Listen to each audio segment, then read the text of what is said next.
একটা জিনিস প্রায় মানুষকে বলতে শুনি, সেটা হইতেছে যে এখনকার যুগে ভালো মেয়ে খুঁজে পাওয়া কঠিন, বা এখনকার যুগে ভালো ছেলে খুঁজে পাওয়া কঠিন।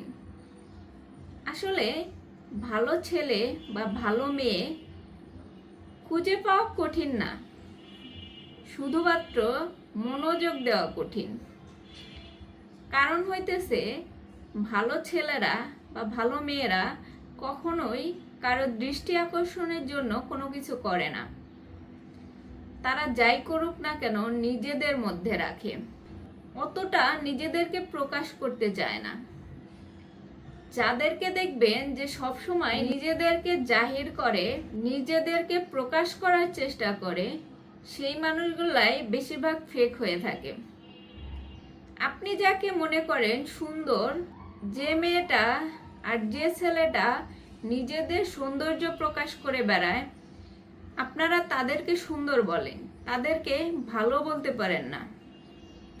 কারণ ভালো ছেলেরা, ভালো মেয়েরা কখনোই নিজেদেরকে এইভাবে উপস্থাপন করে না। তারা নিজেদেরকে শুধুমাত্র একজনের জন্যই বাছাই করে রাখে, যে মানুষটাকে সে ভালোবাসবে, যার সাথে তার বিয়ে হবে। ভালো ছেলেরা, ভালো মেয়েরা কখনোই পর নারীর সাথে, পর পুরুষের সাথে খুঁজ গল্প করে না। আপনারা তাদেরকে এই জন্যই খুঁজে পান না যে আপনারা যে সমস্ত মেয়েদেরকে বা ছেলেদেরকে নক করেন, তারা কোনো না কোনোভাবে আপনাকে রেসপন্স করে। যারা অল্প কথাতেই রেসপন্স করে, তারা কখনোই ভালো মেয়ে বা ভালো ছেলে হয় না। ভালো মেয়েরা সবসময় আপনাদের মতো ছেলে মেয়ে থেকে দূরে থাকে।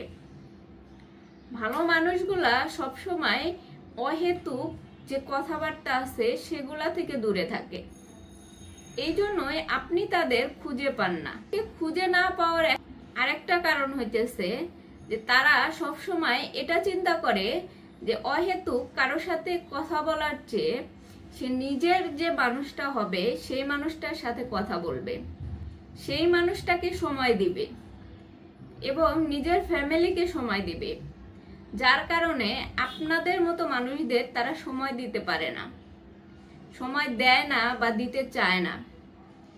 এই জন্য ভালো মানুষ সোশ্যাল মিডিয়াতে খোঁজা বাদ দিয়ে, ভালো ছেলে বা ভালো মেয়ে সোশ্যাল মিডিয়াতে না খুঁজে সোশ্যাল মিডিয়ার বাইরে গিয়ে খুঁজুন, কোনো ফ্যামিলিতে খুঁজুন, কোনো ভালো বংশে খুঁজুন, তাহলে খুঁজে পাবেন। সোশ্যাল মিডিয়াতে এসে ভালো ছেলে বা ভালো মেয়ে কখনোই পাবেন না। ভালো থাকেন সবাই, সুস্থ থাকেন। আল্লাহ হাফেজ।